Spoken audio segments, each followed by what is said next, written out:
play-by-play duties for football, men's basketball, and baseball. And, of course, his association with Tulane Athletics dates back to the early 1990s when he began working on baseball broadcasts. He's truly ensconced in the product and loves it and wants to see it succeed more than anyone. Tulane will host SMU this coming Saturday in the Mercedes-Benz Superdome. Please give a warm welcome to the voice of the Green Wave, Todd Graffagnini. Todd?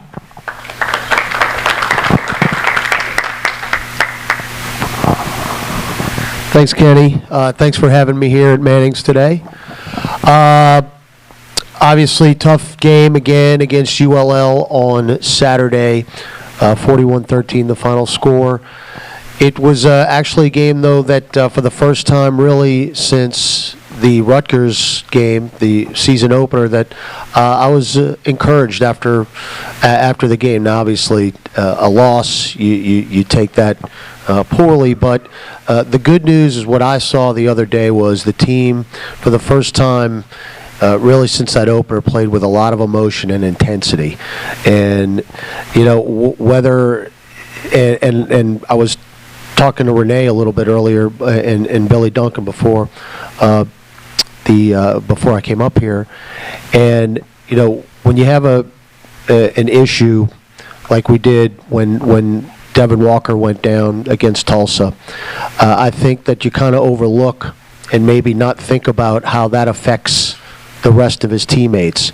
And you know, and I heard that theory, and I thought that, you know, maybe they could overcome it, but I really think that had something to do with the way that they have played the last couple of weeks as far as maybe a lack of intensity. So I think maybe, again, they're getting back to where they normally would be. When you play with emotion and intensity, as you well know, you're going to give yourself a chance, and we really took that away from the game on Saturday night. I thought the defense played pretty decent, considering that the ULL offensive line was as big as we will see this year. Those kids averaged about 6'5", 320. They really ran the ball well. That being said, we pressured the quarterback. ULL had allowed one sack coming into that game. We had 3, and they had not thrown an interception the entire season as well, and we had 1 as well. So I thought the defense played okay. Our secondary continues to be a strong suit. You know, Javon Lawson really played well for ULL, caught 4 passes, and all 4 of them were huge catches, 2 on third down, 2 were touchdowns. The third down conversions really were the key to the ball game for me. They were 9 of 16, and a lot of them were third and double digits. So that really kept the chains moving for ULL in that ball game. But again, I thought our secondary played pretty well against a pretty talented offensive team led by Terrence Broadway. Tulane offensively, again, the struggles of the offensive line have been well documented. They played a little bit better this week, really as well as they have all year long. We ran for 55 yards. Again, that doesn't sound like a whole lot, and it really isn't. But considering we had 20 yards combined the first 4 games, I think that's a definite improvement. DJ Ponder started his second game at quarterback. He continued to really fight. He was hit a bunch like he was the week before. He had 1 long touchdown pass to Justin Shackelford of 71 yards. DJ, again, though, just a little inaccurate with the football, and that kind of cost him in the first couple of quarters when he had open receivers. So right now, I'm sure the coaches are doing whatever they can to try to get Ryan Griffin ready. It's been tough not having our starting quarterback since the second quarter of the Tulsa game. Really just inexperienced guys coming after him and Devin Powell against Ole Miss, and then the last couple of weeks with DJ Ponder, who had retired from football last year. So, again, DJ had really gutted it out the last 2 weeks, but I really believe Ryan Griffin's going to give us a big boost when he comes back at quarterback. Other than that, I'll take your questions. Again, we got SMU this week, but I was, again, encouraged with what I saw with the way the team played, and if they play with that intensity and emotion the rest of the year, I think we're going to give ourselves a chance to win. What's the biggest, you haven't pinpointed one area that's the biggest negative right now, why they are where they are, the offensive line? Kenny, again, you hate to keep harping on it, but that's been the key. Our defensive secondary is very, very young, but when your offensive line has had one guy playing any kind of experienced football, one of the five, that's been the issue. It's been growing pains week after week. It's been tough for them to pick up blitzes. Our quarterbacks, again, have been hit and hit a lot. Ryan Griffin separated his shoulder against Tulsa. Devin Powell hurt his toe against Ole Miss. He gutted it out against Ole Miss, played the whole game, but really he could have come out second quarter on.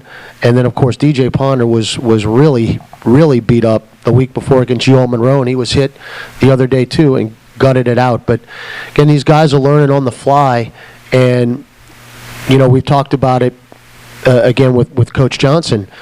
When you can't run the football, as people who watch the Saints well know the last few weeks, it is just so hard to put all that pressure on the quarterback when your running game is non-existent. And that's really been the biggest issue for me. Look, the coaches know it as well. We had the offensive line coach John McDonnell on our coaches show last week, and he knows as well. You've got guys out there who are very, very inexperienced, and it's tough to learn on the job like that when it's a very tough position to learn on the job. So that's look, they're working on they played at times 9 and 10 offensive linemen in one game. That's unheard of. They're trying to get guys experience one and trying to find the right combinations. I think they've kind of settled into a 5 now, but hopefully the experience that these younger kids are getting, and we've had Todd Jacquette and Alex Paul, who are 2 true freshmen from this area, one from Jesuit, one from Newman. They, at one point, were on the line at left tackle and left guard. You've got 2 true freshmen playing on the left side of your line. That's just very, very difficult, and that's kind of where we are right now. Yes. Yeah, Todd, 2 questions. One about the future of Tulane radio. What radio station are they going to be on after this year, if it's going to continue with WIST, and also the stadium? What plans have been changed, and what is the stadium going to be, and when do you anticipate it to be open? And by the way, will y'all play in the Dome on big games like Ole Miss or Texas or something like that? As far as the radio goes, we are contracted to be on 690 the rest of this academic year, even though they are changing formats. And again, they could, from what I understand, as soon as a religious group bought the station in Baton Rouge, and as soon as their FCC license comes in, then the format's going to change. So, but we are contracted to be on 690 the rest of this year, including all the way through baseball season. Though we are exploring other opportunities and alternatives as far as radio stations. I can't say what they are publicly, but we are exploring other options. As far as the stadium goes, from what I understand, they're supposed to start in January, start driving pylons, and in 2 years, 2014, be ready to go. That was one of the things, too, that, again, we were told when this was all coming out. If you get a situation where you're going to play at Texas or a team like that, then the Superdome would be available. So. Todd, I was hearing on the radio, right here. Oh, okay. I was hearing on the radio that Tulane seems to want or need a rivalry with the team. And I would think with Louisiana Tech coming into Conference USA next year, that would be a perfect rivalry, in-state rivalry, that could happen. What are you thinking? Well, especially now that they're going to be in our conference.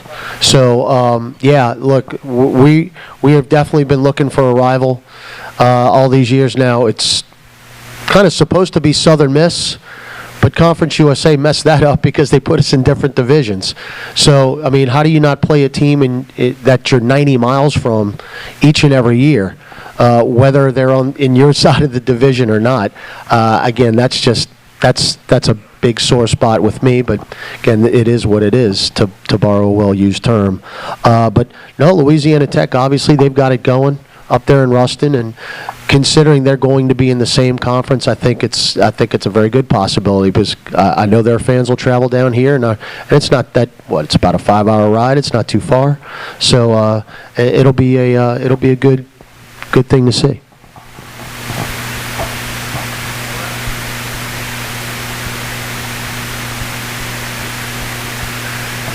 Thank you.